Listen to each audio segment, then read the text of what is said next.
Hola, bienvenidos a su espacio de entrevistas CNA Video Podcast. El día de hoy abordaremos un tema de gran relevancia, los factores que influyen en los precios de las materias primas y su impacto en la industria camaronera.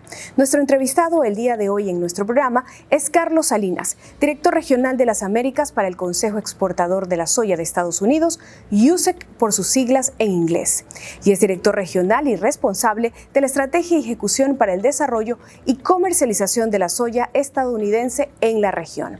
Además, ha desempeñado importantes roles en reconocidas empresas del sector agroindustrial y alimentario en diversas partes del mundo, como Estados Unidos, Alemania, Brasil, Singapur, México y Bolivia. Carlos se conecta en esta oportunidad vía Zoom para esta entrevista. Bienvenido, Carlos, a CNA Video Podcast. Muchas gracias, Shirley, y un gran saludo a todos ustedes y a todos los que están escuchando también. La entrevista virtual será conducida por Luis Robles, director adjunto de la Cámara Nacional de Acuacultura. Es economista de profesión y cuenta con una amplia experiencia en negociaciones B2B en los sectores agroindustriales y alimentario. Su enfoque se centra en la planificación, ejecución y supervisión comercial y administrativa, así como en la resolución de problemas. Bienvenido, Luis, a CNA Video Podcast. Adelante con la entrevista. Gracias, Shirley, y gracias, Carlos, por acompañarnos en este nuevo episodio dedicado a todo el sector camaronero. Para poder enfocar la conversación, creo que es importante comenzar que por favor nos expliques qué es un commodity y cuáles son los más importantes para el sector camaronero.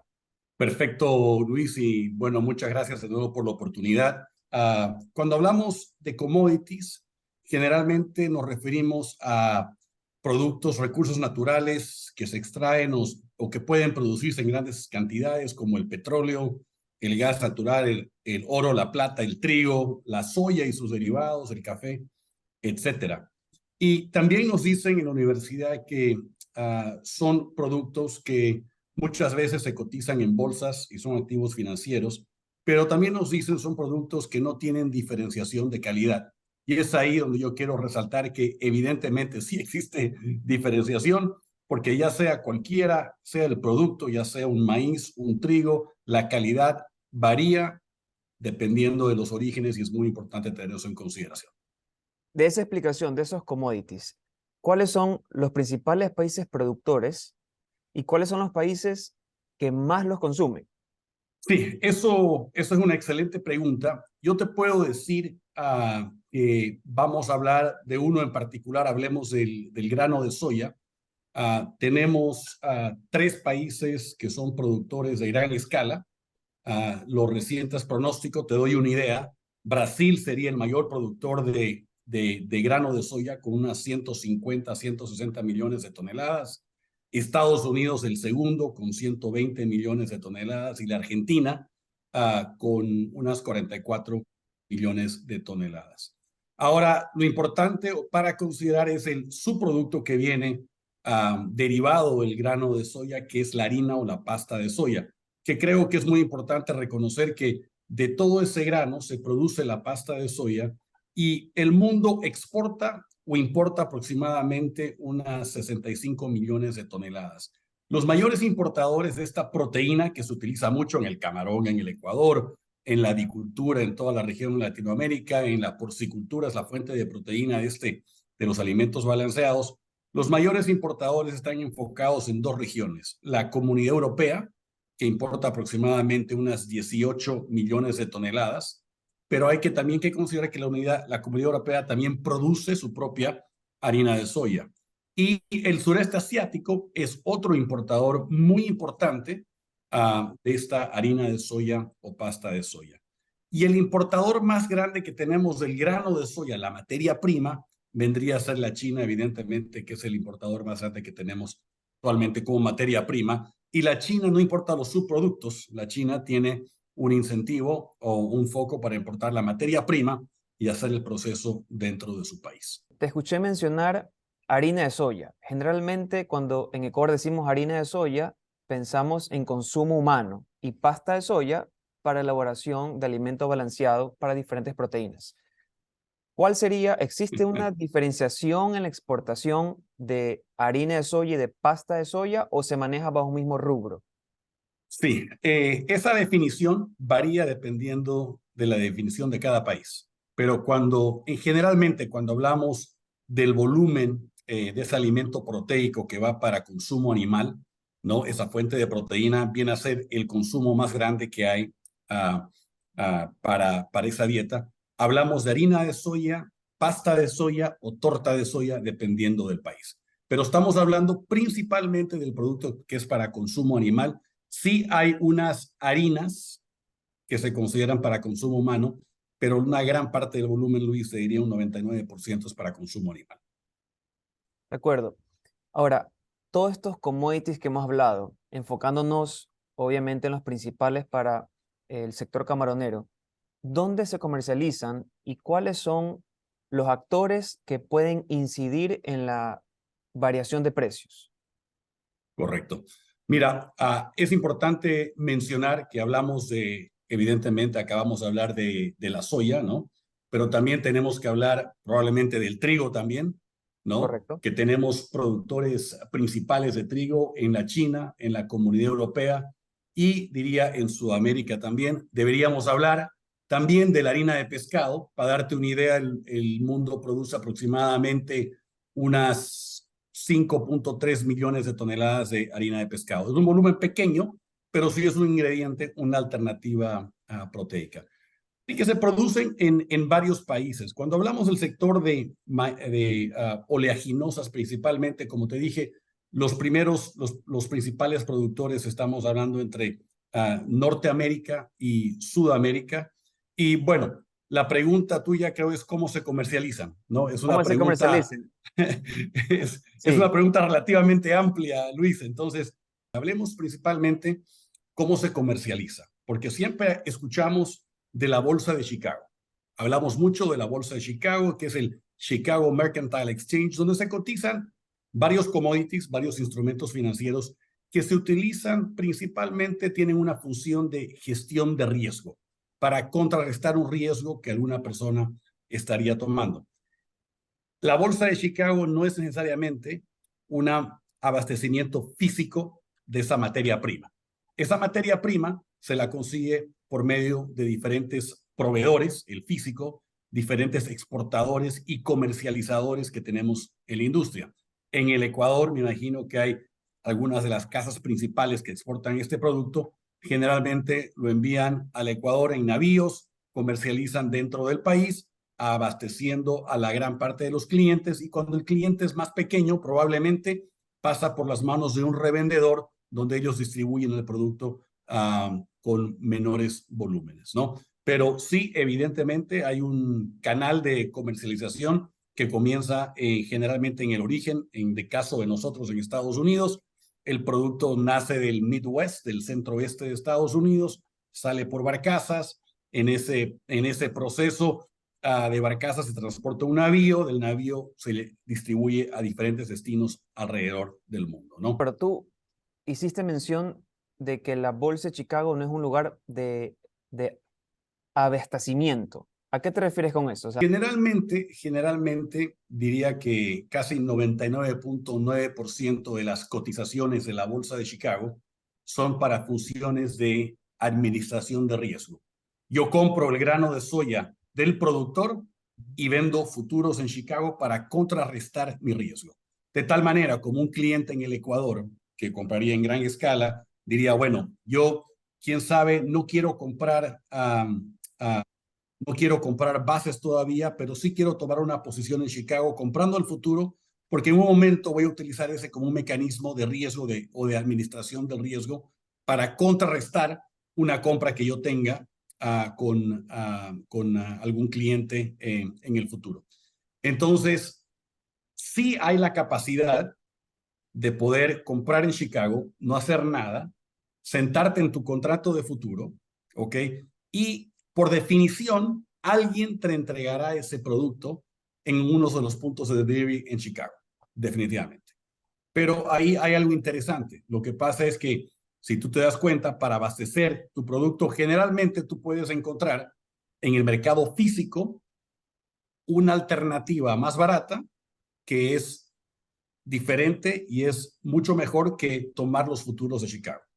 Y ese es el trabajo que tiene el mercado, diría, de cash, o el mercado físico, que generalmente te cotiza alternativas más baratas. Es por eso que mucha gente lo utiliza como una gestión de riesgo y evidentemente ellos esperan hasta que tomen sus decisiones y dicen, perfecto, ahora vendo mis futuros porque estoy comprando el físico más barato en otros lugares. Ha habido excepciones, Luis, ha habido excepciones donde en desastres naturales, donde no hay opción, sí ha habido entidades que han dicho, no tengo más alternativa, ahorita no tengo otra disponibilidad que sentarme en este contrato de futuros de Chicago y tomar el delivery que me entregue el mercado, y eso ha acontecido en el pasado. Pero son casos muy especiales, ¿no? Pero existe esa convergencia en Chicago, que es el beneficio que tiene comparado a muchos otros mercados, donde hay una convergencia entre mercado físico y mercado de futuros. En cualquier caso de desastre, sí tienes la protección.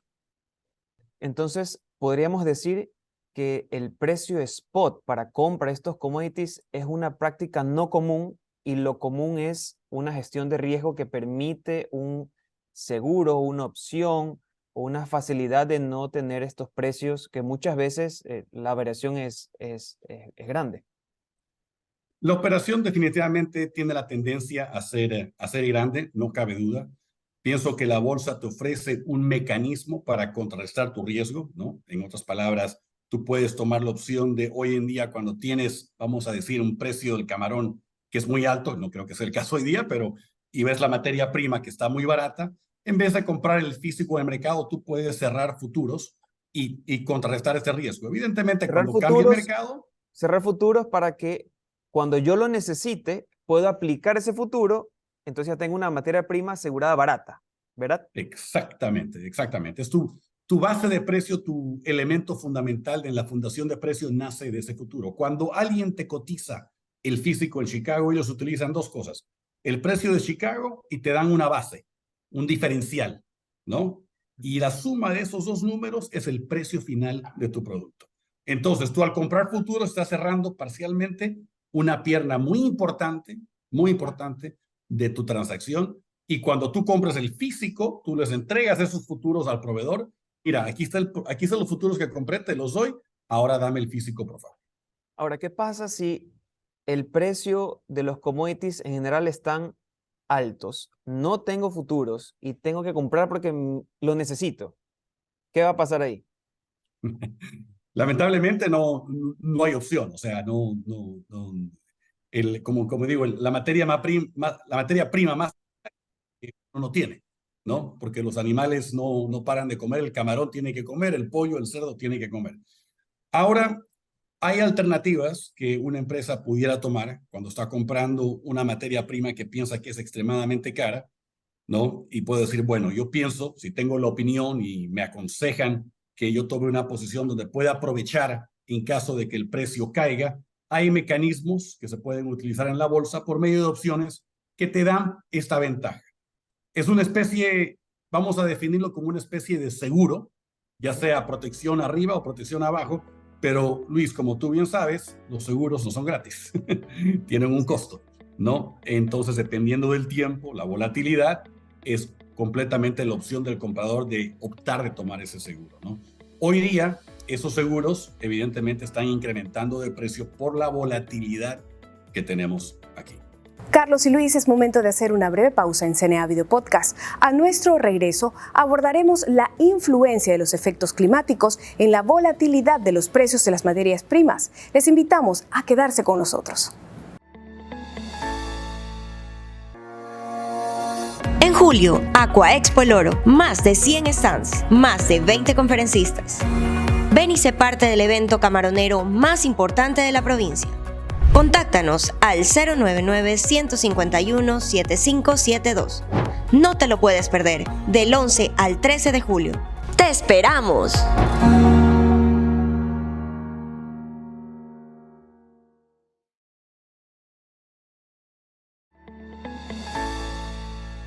Retomamos nuestra entrevista aquí en CNA Video Podcast. Hoy estamos conversando con el experto en commodities, Carlos Salinas, quien en el primer bloque de esta entrevista habló sobre la volatilidad de los precios de las materias primas. Para continuar con este diálogo, le pregunto, Carlos, ¿cómo influyen los efectos climáticos considerando las afectaciones que ya se están experimentando en algunos países y la proximidad de un fenómeno del Niño? Actualmente estamos viviendo momentos de extrema volatilidad.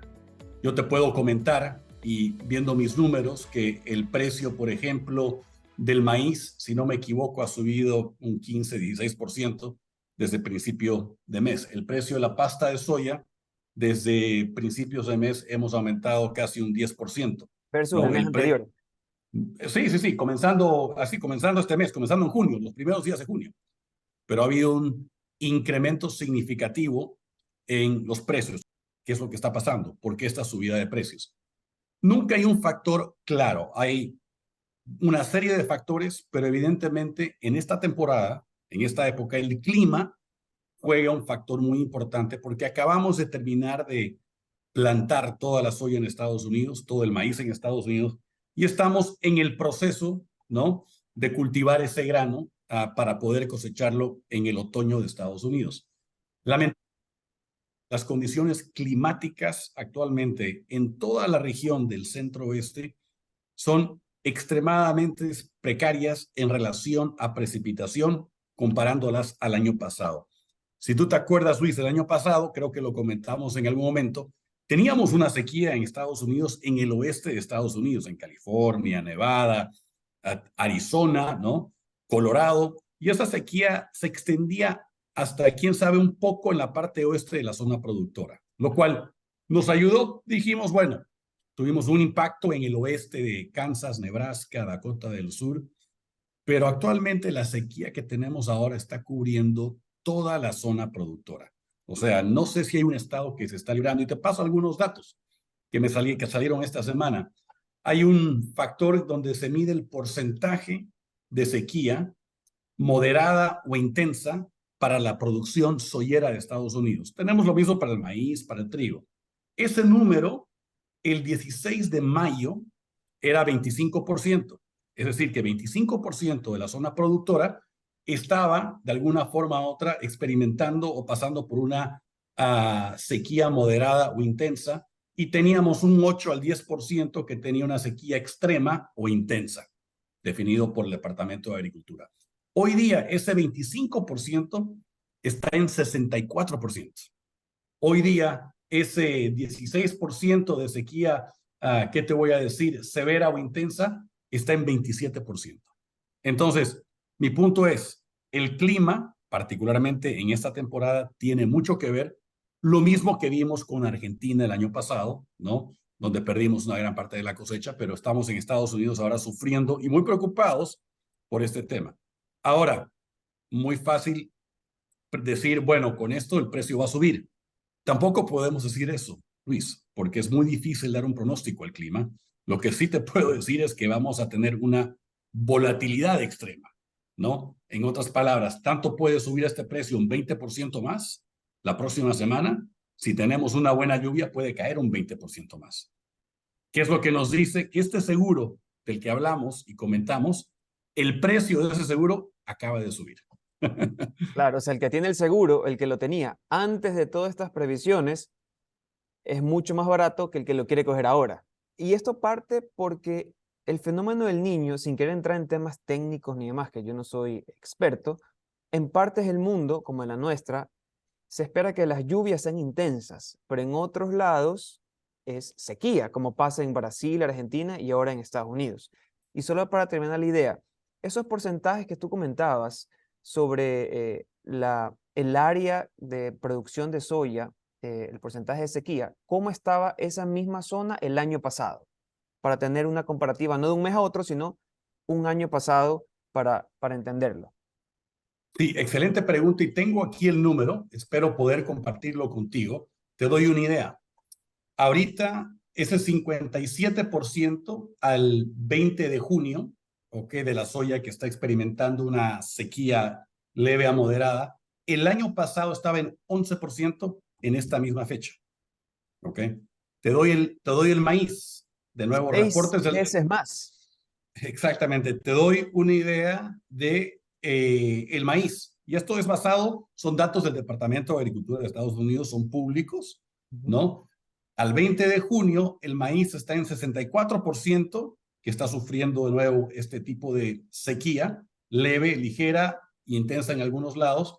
64%, el año pasado estaba en 19%. Entonces, esto da una lectura preliminar del potencial de riesgo.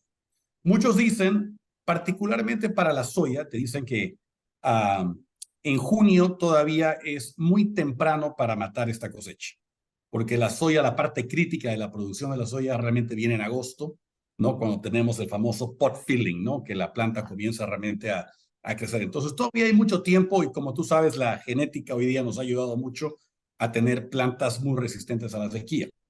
Es posible que haya una mejora. El maíz, en mi opinión, está en una situación mucho más crítica, ¿no? Porque el maíz, julio, es realmente un mes muy importante para la producción del maíz.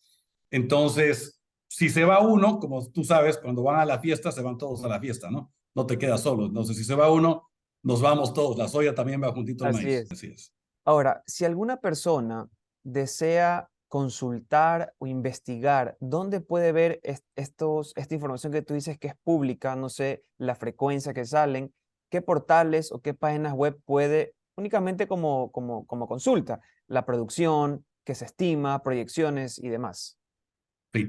Hay varias fuentes, pero el USDA, el Departamento de Agricultura de Estados Unidos, ¿no? Puedes ir a la página del USDA o puedes inclusive, hoy en día puedes preguntarle a ChatGPT cuál es la mejor página del USDA para ver las sequías que hay en tal y probablemente te va a dar un link que puede estar actualizado o no actualizado, pero generalmente todos los links del USDA están muy actualizados. Hay mucha información pública disponible, ¿no? La que yo te compartí aquí, que es importante darle seguimiento, ¿no? Y no tienen ningún costo. Nosotros encantados como organización, ¿no? Si alguien quiere algún dato en particular, te pasamos el link a ti, Luis, ¿no? O los links son importantes para cualquier pregunta y es muy buena información que no solamente de Estados Unidos, sino de global, ¿no? De flujos de grano de soya globalmente y de otros productos también, lo cual es muy. Pero definitivamente con tranquilidad me avisas y yo te paso cualquier información o te paso los links donde conseguir esa información. Pero es accesible por el Internet. Hay otras fuentes de información que son muy buenas, Reuters, Bloomberg, con suscripción que hay que pagar, que sacan artículos, diferentes comentarios, ¿no? Y yo también envío, tú sabes, cada 2 semanas un pequeño update de diferentes situaciones que con libertad tú puedes compartirlos, ¿no? Sin ningún problema. Qué bueno, sí, me parece que sí es importante estar actualizados y saber qué está pasando en el mundo para poder tomar decisiones con precaución. Sí, te quería comentar, ¿no? Y nosotros, particularmente en el sector acuícola, ¿no? Definitivamente tenemos muchos expertos y le damos mucho tiempo a la formulación, a la eficiencia, ¿no? Al factor de conversión, a nuestra mortalidad. Evidentemente, yo quedo siempre impresionado cuando visito una operación acuícola porque realmente han hecho muchas cosas extremadamente muy buenas. Pero veo mucho foco o atención en la gestión de riesgo, que generalmente la gestión de riesgo significa un 60-70% de tus costos variables de operación, ¿no? Porque el alimento es muy importante. Con esta volatilidad que tenemos actualmente, Luis, y lo que se viene a futuro, esta sequía que puede o no materializarse, yo recomendaría que ese CEO, ese dueño de empresa, si antes le ponía un 30% de tiempo a la gestión de riesgo, que aumente a 40%, ¿no? Que le dediquemos un poquito más de foco a eso porque es importante. Y hay profesionales muy buenos en la industria que pueden evidentemente ayudar, ¿no? Pero tener ayuda profesional con buenas perspectivas y no jugar con la bolsa, pero realmente tener una gestión que te mitigue el riesgo en estas épocas de alta volatilidad pueden ayudar a una empresa a navegar estas aguas que son extremadamente turbulentas, ¿no? Ahora, ¿cuáles son los principales desafíos que tú ves en lo que queda del año y el próximo año en commodities? Mi primera preocupación es el abastecimiento física de la materia prima, ¿no? Cuando yo comparo, por ejemplo, la compra de pasta de soya de Latinoamérica, particularmente de Estados Unidos, y la comparo con las compras que tenemos en el Asia y las compras que tenemos en Europa, vemos que los otros continentes y regiones están mucho más avanzados en sus compras que Latinoamérica. Y eso lo medimos por una fuente que es el reporte del USDA. Como tú sabes, todo comprador global y exportador tiene que reportar sus ventas en Estados Unidos por ley. lo que ha embarcado y los compromisos que tiene por embarcar. Entonces, semanalmente tenemos ese reporte y sabemos que Latinoamérica está muy atrasado. Puede ser por razones muy justas y explicaciones, la situación del sector camaronero en el Ecuador o hay diferentes factores que pueden hacer esto. Pero mi preocupación es que vemos países avanzados. Hay una situación muy importante que es, en Argentina acabamos de terminar con la cosecha, tenemos un pequeño flujo de materia prima. Argentina es el mayor exportador de pasta de soya del mundo. Lo ha sido por mucho tiempo. Produce menos, pero tiene una industria que consume muy poco en el país y exporta la mayoría. Como tú sabes, esa producción de soya este año en Argentina, que se acaba de cosechar, que debería haber quedado en 45 o 50 millones de toneladas, está en 20 millones de toneladas. Y evidentemente sabemos que aunque tenemos algo de materia prima ahora, eso a futuro va a ser muy delicado. Yo tengo una preocupación del abastecimiento físico de la materia prima porque el mayor productor de pasta de soya del mundo ha perdido más de la mitad de su cosecha, ¿no? Ahora, Brasil evidentemente ha tenido una gran cosecha, ¿no? Una buena producción, pero no es suficiente para compensar todo lo que hemos perdido en la Argentina. Entonces, eso me preocupa un poco y probablemente tenemos que ponerle mucha atención a tener la garantía del abastecimiento físico de proveedores de primera clase, ¿no? El otro tema que ya lo mencionamos, que me preocupa mucho a mí, es cómo hacemos esa conexión de en Estados Unidos cosechamos en septiembre, en octubre, pero todavía tenemos una zafra que tenemos que procesar, lo remanente que nos queda, y basado en la definición de precios recientes, la de hoy día de Chicago, vemos que va a ser muy difícil hacer ese puente, abastecer y que tener producto para abastecer todo el año y poder hacer el puente hasta la próxima cosecha, ¿no? Que nos sale en octubre o en septiembre, ¿no? Entonces, ¿cómo hacemos ese puente? ¿Cómo llegamos ahí? Probablemente va a ser muy difícil. Lo cual, la pregunta viene, ¿vamos a tener suficiente materia prima para abastecer a todos antes de que llegue eso? Es difícil decir, ¿no? Entonces, son algunos puntos que me preocupan de materia física. El tema de precios va a estar muy volátil, no hay una lectura clara, pero evidentemente con lo que te estoy planteando aquí, la situación climática, creo que es saludable considerar formas de mitigar ese riesgo con un profesional. Yo sé que el seguro es caro, pero a veces es bueno tener un seguro para no quedar completamente afuera cuando hay una volatilidad extrema, ¿no? No penalizar completamente a tu organización y no salir como héroe tampoco, ver una forma de controlar y poder administrar ese riesgo. Y para finalizar, Carlos, ¿qué tendencias y desarrollos se observan actualmente en estas prácticas agrícolas en los principales commodities? La solución no va a ser en incrementar las hectáreas de producción porque tenemos un número limitado, ¿no? La solución es entre toda la cadena tenemos que hacer más con menos. El productor americano puede producir un poco más por hectárea, puede tener mejores eficiencias, pero también el sector animal también puede mejorar su conversión, ¿no? Puede hacer diferentes tecnologías para tener una producción más intensa, más eficiente, reducción de mortalidad, ¿no? Entre otros factores que son muy importantes para tener una producción eficiente. Entonces, para mí el desafío es cómo podemos abastecer eficientemente, sustentablemente esa demanda que se nos viene. Y algo que me preocupa mucho con la volatilidad, Luis, es que cuando tenemos volatilidad muy alta, no es bueno para el productor de soya, no es bueno para el consumidor, porque siempre coloca a alguien en una situación delicada de que no tengo margen o estoy con margen negativo. Cuando tenemos cambios graduales con el tiempo, es más fácil ajustar el precio global y movernos con eso. Pero cuando los cambios son muy volátiles, Luis, es muy complicado y con la situación que tenemos actualmente me preocupa mucho esa volatilidad que tenemos al frente y cómo nos va a afectar a todos, ¿no? Para un lado o para el otro. Agradecemos a Luis Robles y a nuestro entrevistado el día de hoy, Carlos Salinas, por su valiosa información proporcionada aquí en CNA Video Podcast. Estaremos en contacto en una próxima entrevista. Carlos y Luis. Muchas gracias, Luis. Muchas gracias, Shirley. Un gusto estar con ustedes y muchos saludos a todos. Gracias. Gracias. Chao, Carlos. Chao.